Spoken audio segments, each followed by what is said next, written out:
Bonjour à tous, c'est Laurent Marchand et Luc-Marie Elissalde pour une nouvelle vidéo sur les grands inhibiteurs de la conscience de pauvreté.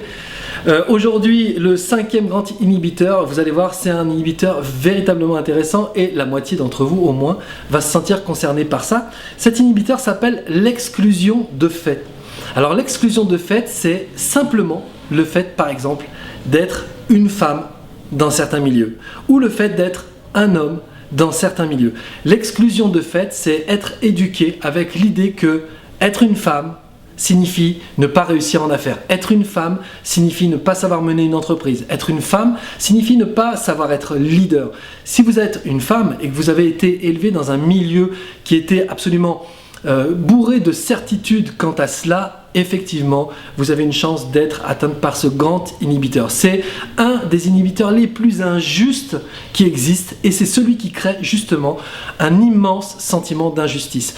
Et en fait, comme vous ne pouvez absolument rien changer à part avec de la chirurgie et peut-être quelques artifices, vous ne pouvez pas changer le fait que vous soyez une femme ou vous soyez un homme. Du coup, vous vivez une grande injustice et vous êtes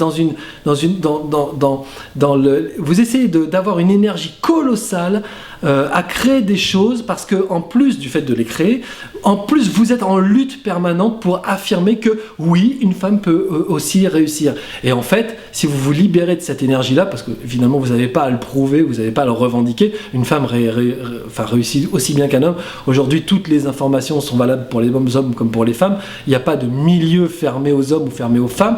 Donc cette revendication qui a absolument plus lieu d'être, eh ben, vous fait perdre une énergie absolument considérable. Et il y a des femmes ou des hommes qui renoncent complètement, véritablement à organiser des choses, à créer des entreprises ou à s'enrichir parce qu'ils se disent « je suis un homme » ou « je suis une femme ». Ça ne peut pas donc fonctionner pour moi. Alors, l'exclusion de fait quand on est une femme est beaucoup plus évidente que l'exclusion de fait quand on est un homme. Et j'ai toujours besoin de donner des exemples sur l'exclusion de fait quand on est un homme. Parce que l'exclusion de fait quand on est une femme, bon, dans la société on sait bien que c'est une idée courue que les femmes sont moins payées que les hommes, que les femmes ont moins de possibilités que les hommes, ce qui n'est pas absolument pas vrai, mais c'est une idée qu'on a plus l'occasion de croiser. Enfin, ceci dit, les hommes, on le croise aussi souvent, mais on ne le sait pas. Donc l'information supplémentaire sur l'exclusion de fait quand on est un homme, c'est simplement vous imaginez un enfant, un petit garçon, qui grandit dans une famille monoparentale où les femmes ont une place très importante, une famille matriarcale. La mère a le pouvoir, les sœurs, donc les tantes, les grands-parents, les grands-mères ont le pouvoir, ont une certaine aura, et les hommes ont disparu. Ce sont des femmes très contrôlantes, les hommes ont préféré partir ailleurs, voir s'ils y étaient, ils ont fui ce monde de femmes, il reste ce petit garçon au milieu de ces femmes qui sont extrêmement puissantes et qui vont surtout passer beaucoup de temps à dire du mal des hommes.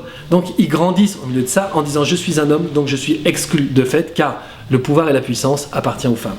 Et donc ce sont des hommes qui vont essayer de faire peu de vagues dans leur vie professionnelle, peu de vagues dans leur ambition créatrice et essayer toujours de se fondre dans des mouvements où la femme va toujours avoir une puissance. Donc ce sont des employés de bureau avec des chefs qui sont des femmes à qui ils obéissent bien gentiment. Voilà. Les femmes, elles, comme la société hurle qu'elles n'ont pas le droit ou qu'elles n'ont pas assez d'énergie, etc., elles sont plus dans la revendication, elles essayent. Donc c'est un phénomène plus visible. Mais les hommes, c'est un phénomène véritablement très important mais beaucoup moins visible puisque ce sont des hommes qui se taisent. Donc l'exclusion de fait génère un véritable sentiment d'injustice. Or, il n'y a pas plus stupide que ce fait-là, parce qu'un homme, une femme, tout le monde peut réussir au même niveau, de la même manière, avec les mêmes outils, etc. etc. Donc voilà, c'était le 5e grand inhibiteur de la conscience de pauvreté. Je vous invite à aller voir les autres vidéos pour découvrir les autres inhibiteurs de la conscience de pauvreté. S'ensuit le 6e dans une autre vidéo. Voilà, je vous invite aussi à vous renseigner sur les ateliers que nous mettons en place à Montréal, à Québec, à Paris, à Bruxelles, à Genève ou ailleurs, avec Luc-Marie Elissalde sur réussite argent, faites sauter les blocages. Voilà.